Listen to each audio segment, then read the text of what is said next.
몇 개월 전까지만 해도 우리 부부의 삶은 누가 봐도 안정적이었습니다. 수도권에 7억 원짜리 30평 아파트가 있었고 남편과 함께 모은 퇴직 자금과 노후 준비금이 2억 원 정도 있었거든요. 남편은 대기업 사무직으로 나름 성공가도를 달렸고 저는 공무원으로 30년 넘게 근무하며 찰밥통 인생을 살았습니다. 그런데 지금은 매일 아침 일어날 때마다 그때 왜 그랬을까 하는 후회의 연속입니다. 모든 것의 시작은 남편의 한마디였어요. 여보, 이제 60 가까이 되었는데 수도권에서 이렇게 바쁘게 살 필요가 있을까? 시골로 내려가서 여유롭게 살면 어떨까? 남편은 평소에도 도시 생활에 지쳐 있었어요. 매일 지하철 2호선 러시아워에 치이고 미세먼지 마스크 쓰고 출근하는 게 정말 싫었나 봐요. 코로나 이후로는 더욱 자연스러운 삶을 동경하게 되었고요. 처음에는 당연히 반대했죠. 집값이 계속 오르고 있는데 왜 팔고 나가? 우리 나이에 새로운 환경에 적응하기 어렵다고. 하지만 남편의 설득 작전이 시작됐습니다. 여보, 집값 오르는 것도 결국 종이 위의 숫자 아냐? 실제로 현금화해서 여유롭게 살자? 남편이 계산해 보여준 숫자들이 꽤 설득력이 있었어요. 7억 원짜리 수도권 아파트를 팔고 지방에 가면 2억 원 정도면 충분히 좋은 집을 살 수 있다는 거였습니다. 그러면 5억 원이 여유자금으로 남게 되고 기존 노후자금 2억 원과 합쳐서 무려 7억 원의 현금을 갖게 되는 거죠. 이 돈으로 적당한 투자를 하면 월 300만 원 정도는 충분히 나올 수 있어. 게다가 지방에서는 생활비도 훨씬 적게 드니까 월 300만 원이면 왕처럼 살 수 있을 거야. 그때만 해도 정기예금 금리가 4% 정도였거든요. 남편이 계산기 두드리며 보여준 수치들이 정말 매력적이었어요.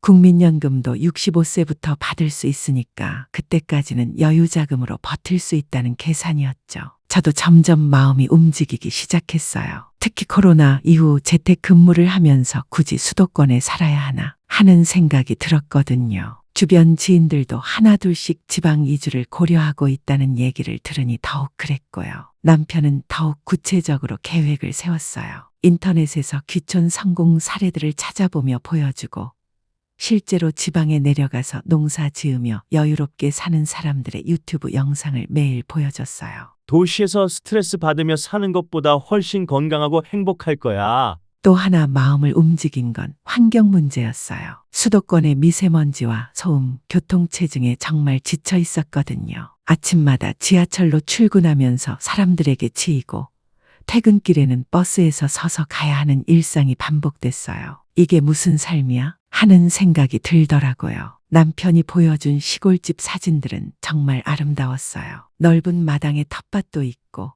앞마당에는 감나무와 대추나무도 심어져 있었죠. 여기서 우리 손으로 기른 채소로 밥상을 차리고 마당에서 바베큐도 하고 정말 여유롭게 살 수 있을 거야. 남편이 말할 때 저도 그런 삶이 그려지기 시작했어요. 아침에 새소리에 잠에서 깨고 마당에서 우리가 기른 토마토로 샐러드 해먹고 상상만 해도 행복했죠. 무엇보다 남편의 건강을 생각하면 시골 생활이 좋을 것 같았어요. 고혈압과 당뇨 초기 증상이 있었는데 의사가 스트레스를 줄이고 규칙적인 운동을 하라고 했거든요. 시골에서 농사일을 하면 자연스럽게 운동도 되고 스트레스도 줄어들 것이라고 생각했어요. 결정의 순간, 결국 작년 2월에 최종 결정을 내렸어요. 남편이 지금 안 하면 언제 하겠어? 나이 더 들어서는 더 어려워진다. 고하니 그 말이 맞는 것 같았거든요. 실제로 주변에서도 은퇴 후 귀촌하려는 사람들이 늘어나고 있었고 TV에서도 관련 프로그램들이 자주 나왔어요. 나 혼자 산다에서도 연예인들이 시골에서 힐링하는 모습들이 자주 나오잖아요. 집을 내놓자마자 한 달 만에 7억 원에 팔렸어요. 부동산 중개사가 수도권 아파트는 여전히 인기가 좋으니까 금방 팔릴 거예요. 라고 했는데 정말 그랬어요. 그때는 그렇게 빨리 팔려서 다행이라고 생각했는데 지금 생각해보면 그것도 신호였던 것 같아요. 그만큼 수도권 부동산에 대한 수요가 높았다는 뜻이니까요. 우리가 선택한 곳은 충청남도의 한 작은 도시였어요. 인구 10만 명 정도 되는 곳으로 자연 환경이 좋고 생활비가 저렴하다는 장점이 있었죠. 특히 근처에 온천도 있고 등산로도 잘 조성되어 있어서 건강한 노후를 보내기에 좋다고 생각했어요. 2억 원으로 마당에 있는 단독주택을 샀는데 수도권에서는 꿈도 꿀 수 없었던 넓은 공간이었어요.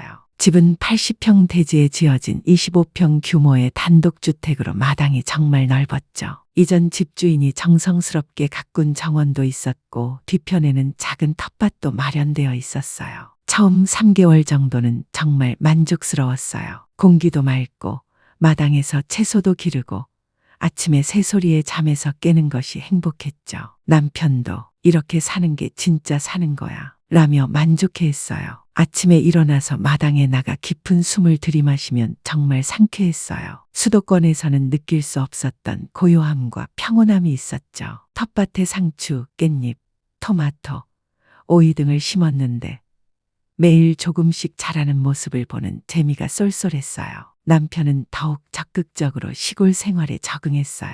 농협에 가서 농사 관련 강의도 듣고 동네 어르신들과 친해지려고 노력했죠.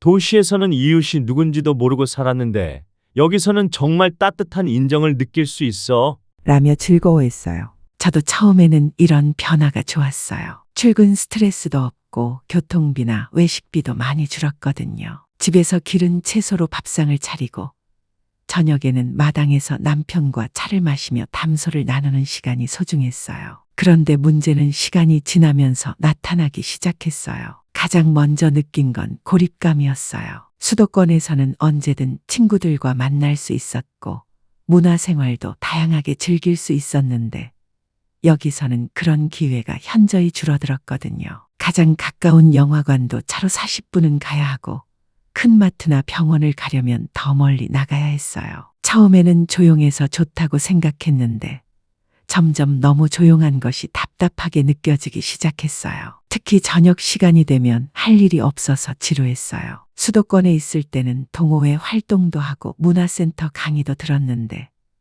여기서는 그런 프로그램 자체가 별로 없었어요. 친구들과의 만남도 현실적으로 어려워졌어요. 가끔 수도권에 올라가기는 하지만 왕복 4시간이 걸리고 교통비도 만만치 않거든요. 친구들도 처음에는 시골 구경 가겠다고 했지만 실제로는 한두 번 오는 게 전부였어요. 거리가 있다 보니 자연스럽게 연락도 줄어들었죠. 그리고 예상치 못했던 비용들이 계속 발생했어요. 차 없이는 생활이 불가능해서 중고차를 한 대 더 샀고 도시가스가 안 들어와서 기름 보일러를 써야 했는데 겨울 난방비가 생각보다 많이 나왔어요. 특히 겨울 난방비는 정말 충격적이었어요. 첫 번째 겨울에 난방비가 월 30만 원씩 나왔거든요. 수도권 아파트에 살 때는 지역 난방으로 월 10만 원 정도였는데 여기서는 기름 보일러라서 기름값이 계속 올라갈 때마다 부담이 커졌어요. 또 집 수리 비용도 만만치 않았어요. 오래된 단독주택이다 보니 이곳저곳 고쳐야 할 곳들이 계속 생겼어요. 지붕 보수, 보일러 수리,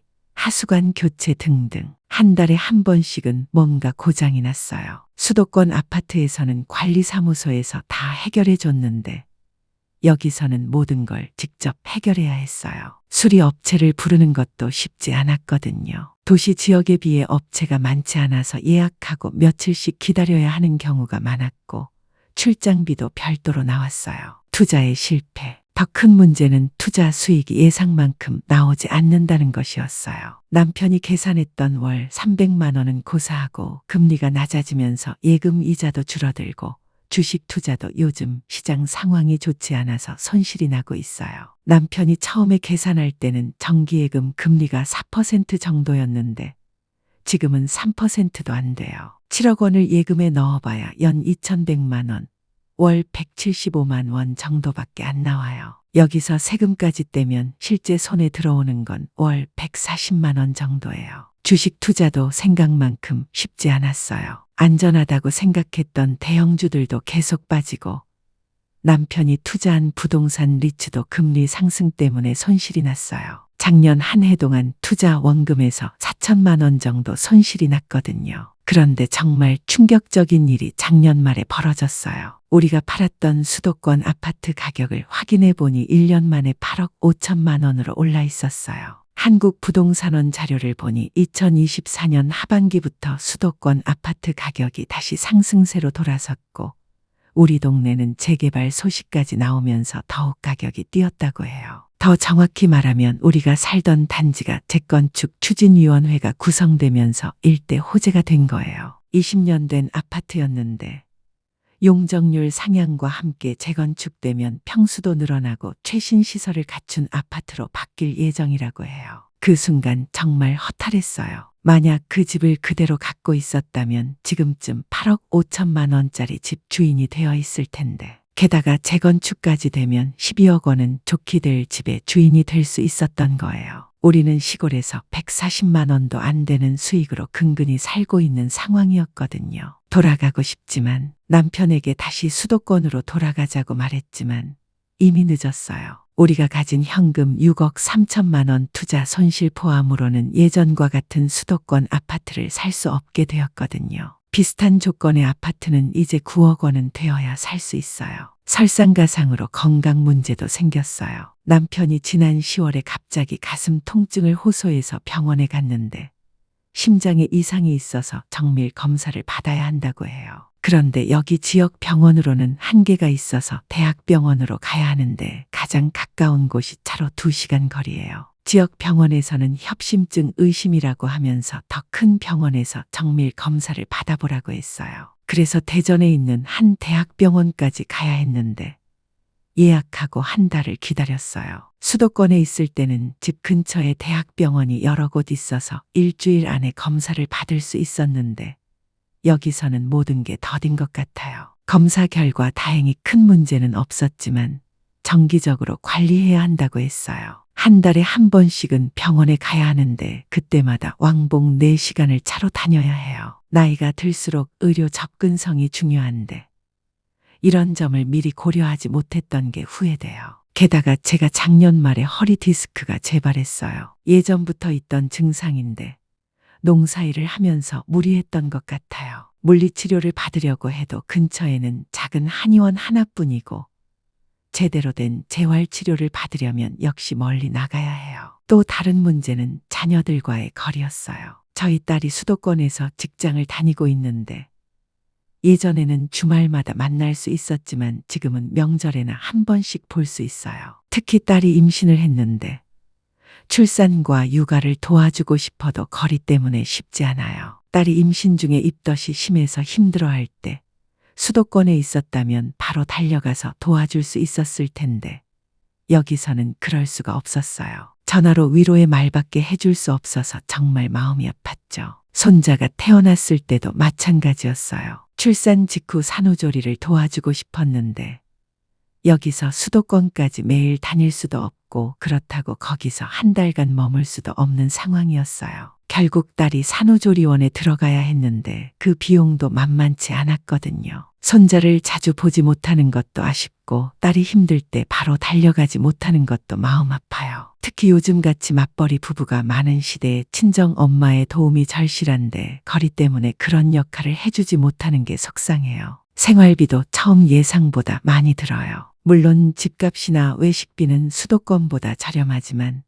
차량 유지비, 택배비, 각종 배송비 등은 오히려 더 많이 나와요. 특히 차량 관련 비용은 정말 예상 밖이었어요. 차가 없으면 생활이 불가능해서 중고차를 한 대 더 샀는데 보험료, 유지비, 기름값 등을 합치면 월 20만 원은 나와요. 수도권에서는 대중교통으로 충분했는데 여기서는 어디를 가든 차를 써야 해요. 온라인 쇼핑을 할 때도 배송비가 추가로 들거나 배송이 늦어지는 경우가 많아요. 새벽 배송이나 당일 배송 같은 서비스는 아예 이용할 수 없고 일반 택배도 하루 이틀은 더 걸려요. 급하게 필요한 물건이 있으면 직접 도시까지 나가서 사야 해요. 인터넷 쇼핑몰에서 뭔가를 주문하면 도서상간 지역 추가비라는 항목을 자주 보게 돼요. 여기가 그렇게 외진 곳은 아닌데도 추가 비용이 들어가는 경우가 많아요. 큰 가전제품이나 가구를 주문할 때는 배송비만 10만 원 넘게 나오기도 해요. 문화생활의 부족함도 점점 크게 느껴져요. 수도권에 있을 때는 전시회, 공연, 강의 등을 자주 다녔는데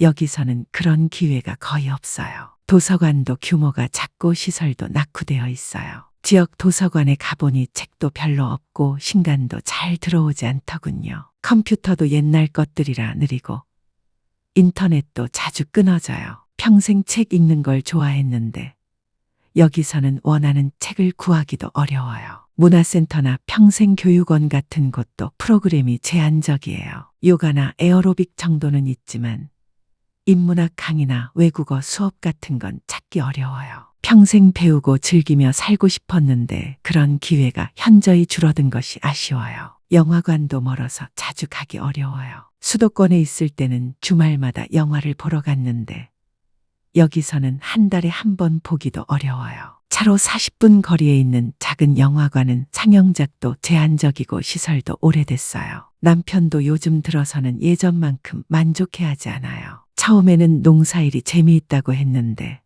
실제로 해보니 생각보다 힘들고 수확량도 많지 않다고 해요. 특히 작년 여름 가뭄 때문에 텃밭 채소들이 많이 말랐어요. 물을 주려고 해도 우물이 없어서 수돗물을 써야 하는데 수도 요금이 만만치 않게 나왔어요. 그렇게 공들여 기른 토마토나 오이도 마트에서 사는 것보다 품질이 떨어지더군요. 또 동네 사람들과 어울리는 것도 쉽지 않다고 해요. 평생 도시에서 살았던 우리에게는 시골의 인간관계나 문화가 낯선 부분이 많아요. 농사 경험도 없고 지역 방언도 알아듣기 어려워서 대화가 자연스럽지 않아요. 동네 어르신들은 친절하기는 하지만 평생 농사 지은 분들과 갑자기 도시에서 내려온 저희 사이에는 보이지 않는 벽이 있는 것 같아요. 도시 사람들은 다르다는 식의 시선을 느낄 때가 있거든요. 마을 회의나 행사에 참여해 보려고 했지만 오랫동안 함께 해온 사람들 사이에 끼어들기가 쉽지 않더군요. 나름대로 노력은 했지만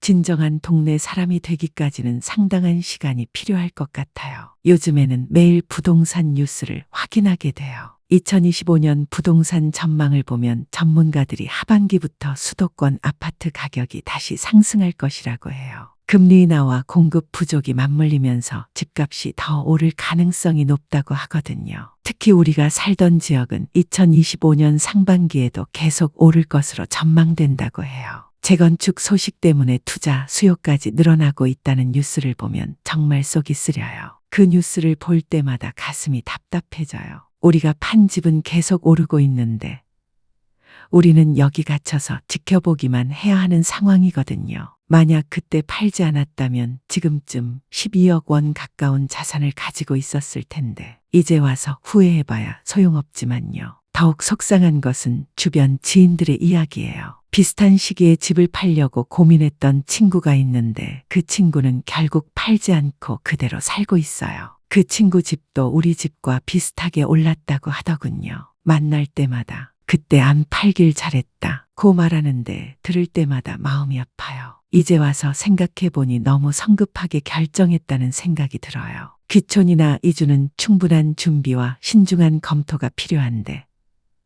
우리는 막연한 기대와 로망만으로 결정했어요. 의료 접근성, 교통 편의성, 문화생활, 가족과의 거리, 실제 생활비, 투자 수익성 등을 꼼꼼히 따져보고 적어도 1년 정도는 임대로 살아보면서 적응 기간을 가졌어야 했는데 하지만 그때는 그런 신중함보다는 지금 아니면 언제 하겠나는 조급함이 앞섰어요. 특히 부동산 처분은 정말 신중해야 한다는 것을 뼈저리게 느꼈어요. 수도권 부동산은 단순한 거주 공간이 아니라 중요한 자산이었는데 그걸 너무 쉽게 포기했어요. 집값이 계속 오를 거라는 생각은 전혀 하지 못했거든요. 당시에는 집값도 언젠가는 떨어질 텐데 지금 팔아서 현금화하는 게 낫다고 생각했어요. 하지만 현실은 정반대였어요. 수도권 부동산은 계속 오르고 있고 현금의 가치는 인플레이션과 함께 떨어지고 있어요. 또한 나이가 들수록 안정성이 중요한데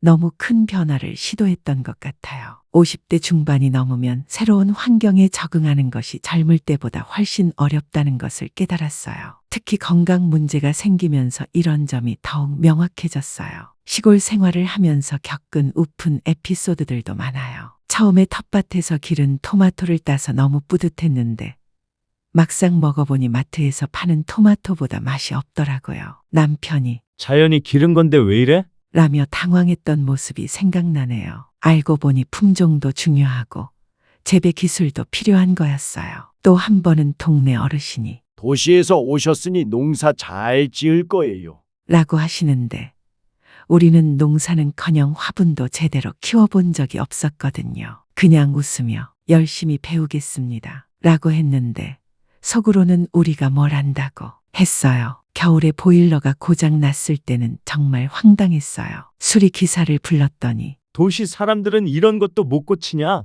는 식으로 말하더라고요.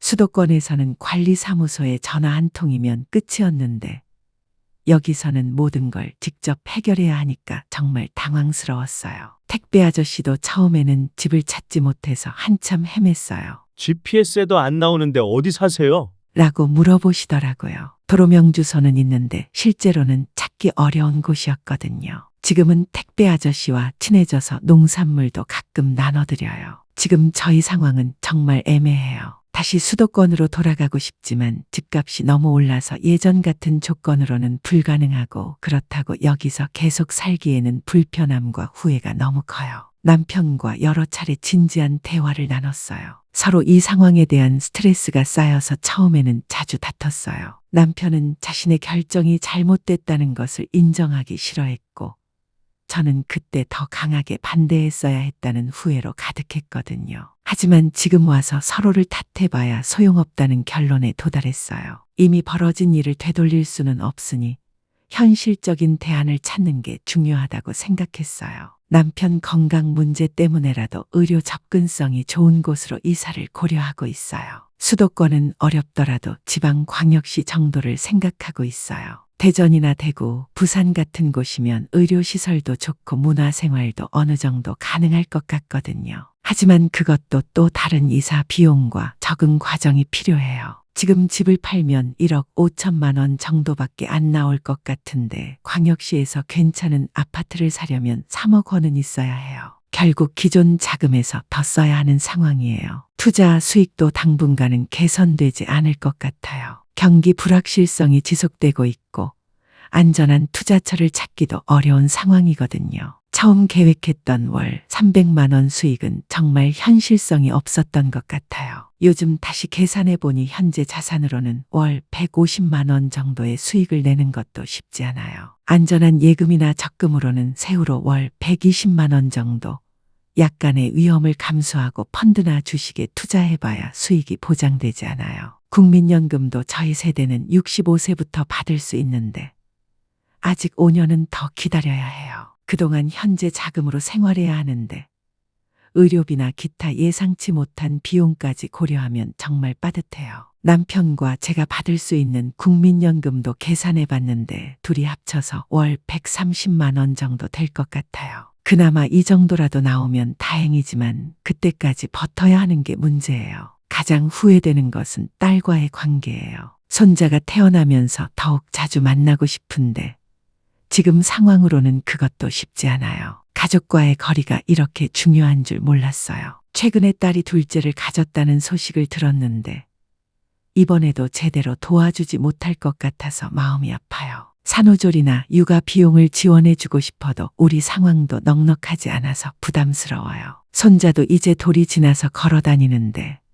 할머니인 제가 그 소중한 순간들을 함께하지 못하고 있어요. 가끔 영상통화로 보기는 하지만 직접 안아보고 함께 놀아주고 싶은 마음이 간절해요. 딸도 저희가 멀리 있는 것을 아쉬워해요. 엄마가 가까이 있으면 얼마나 좋을까 라고 말할 때마다 가슴이 아파요. 특히 아이가 아플 때나 급한 일이 있을 때 바로 달려가지 못하는 것이 미안해요. 생활 패턴도 많이 바뀌었어요. 수도권에 있을 때는 다양한 사람들을 만나고 새로운 자극을 받으며 살았는데 여기서는 매일이 비슷해요. 아침에 일어나서 마당 돌보고 낮에는 집안일하고 저녁에는 TV 보는 게 전부예요. 처음에는 여유로운 삶이라고 생각했는데 시간이 지나니 단조로운 삶이 되어버렸어요. 자극이 없으니 의욕도 떨어지고 우울감도 생기는 것 같아요. 특히 겨울철에는 더욱 심했어요. 추위 때문에 바깥 활동도 줄어들고 해가 짧아서 오후 5시만 되면 어둑해져요. 난방비 걱정 때문에 집안 온도도 낮게 유지해야 하고 정말 우울한 시간들이었어요. 인터넷이나 TV에서 수도권 소식을 보면 더욱 그리워져요. 예전에 자주 가던 카페나 식당들, 문화행사들을 보면 저기 가고 싶다는 생각이 절로 들어요. 하지만 가려면 하루 일정을 잡고 가야 하니 쉽게 엄두가 나지 않아요. 건강 관리도 어려워졌어요. 수도권에 있을 때는 헬스장도 가고 수영장도 다녔는데 여기서는 그런 시설을 찾기 어려워요. 가까운 곳에 작은 헬스장이 하나 있기는 한데 시설이 낡고 프로그램도 다양하지 않아요. 산책할 곳은 많지만 겨울철에는 춥고 여름철에는 벌레 때문에 힘들어요. 또 혼자 다니기에는 안전 문제도 걱정돼요. 수도권에 있을 때는 사람들이 많아서 안전하다고 느꼈는데 여기서는 인적이 드물어서 불안할 때가 있거든요. 음식 문제도 생각보다 커요. 맛있는 식당이나 다양한 음식을 먹을 기회가 현저히 줄었어요. 배달 서비스도 제한적이고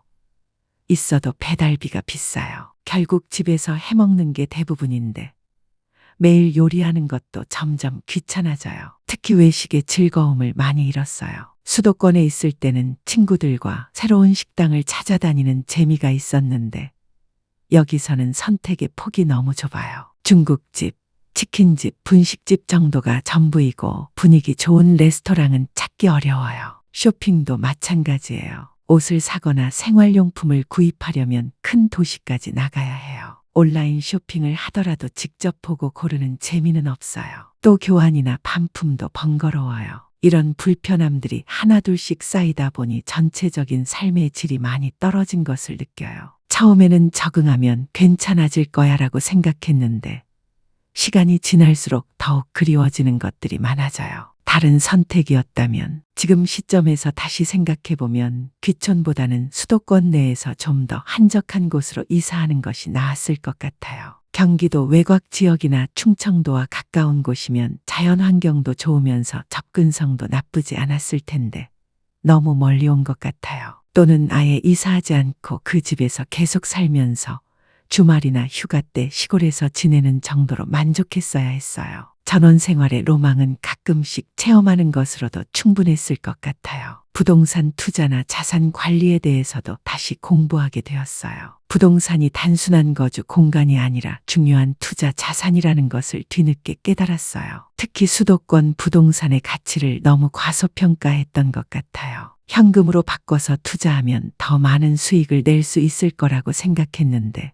현실은 그렇지 않았어요. 안전한 투자처는 수익률이 낮고 수익률이 높은 투자는 위험도 그만큼 커요. 결국 부동산만큼 안정적이면서도 장기적으로 가치 상승을 기대할 수 있는 투자처는 많지 않다는 것을 깨달았어요. 남편도 이제는 자신의 실수를 인정해요. 내가 너무 성급했다. 좀 더 신중하게 결정할 걸 그랬다. 고 말해요. 하지만 이미 엎질러진 물을 주워 담을 수는 없어요. 요즘은 앞으로의 계획에 대해 현실적으로 접근하려고 해요. 우선 남편 건강을 위해서라도 의료 접근성이 좋은 곳으로 이사하는 것을 진지하게 고려하고 있어요. 수도권은 어렵더라도 지방 광역시 정도면 지금보다는 나을 것 같아요. 자산 관리도 더욱 보수적으로 접근하려고 해요. 큰 수익을 기대하기보다는 안전하게 보존하는 것을 우선으로 하고 국민연금이 나올 때까지 버틸 수 있는 정도면 만족하려고 해요. 딸과의 관계 회복도 중요한 과제예요. 물리적인 거리는 당장 좁히기 어렵더라도 영상통화를 자주 하고 가능할 때마다 만나려고 노력하고 있어요. 손자 육아 비용을 지원해 주는 것으로라도 조금이나마 도움이 되려고 해요. 무엇보다 이런 경험을 통해 배운 것들을 다른 사람들과 나누고 싶어요. 저희와 같은 실수를 하는 사람들이 없었으면 좋겠어요. 은퇴 후 생활이나 귀촌을 고려하는 분들이 있다면 정말 신중하게 결정하시기 바라요. 특히 부동산 처분은 되돌릴 수 없는 결정이니까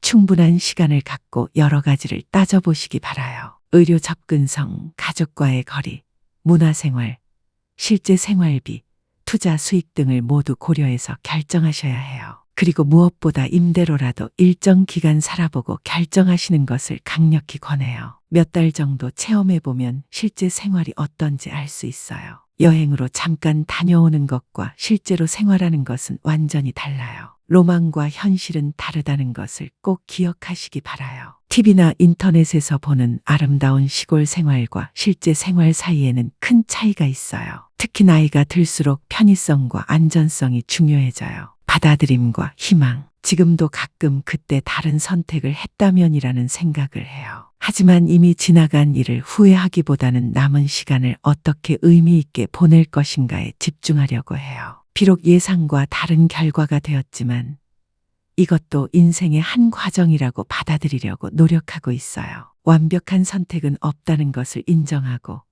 지금 상황에서 최선을 다하는 것이 중요하다고 생각해요. 앞으로도 쉽지 않은 날들이 계속될 것 같지만 남편과 함께 서로 의지하며 극복해 나가려고 해요. 건강을 잘 챙기고 딸과 손자와의 관계도 소중히 하면서 주어진 환경에서 최대한 만족스러운 삶을 살아가려고 해요. 무엇보다 이런 경험이 다른 분들에게는 도움이 되었으면 좋겠어요. 저희가 겪은 시행착오를 통해 더 나은 선택을 하실 수 있기를 바라요. 은퇴 후의 삶은 신중하고 철저한 준비가 필요하다는 것을 저희의 이야기를 통해 꼭 기억해 주시기 바라요. 지금까지 공감인생 이야기였는데요. 어떻게 들으셨나요? 다음 편도 그 누구보다 따뜻하고 공감 가는 이야기로 찾아뵙겠습니다. 구독과 함께 즐겨보세요.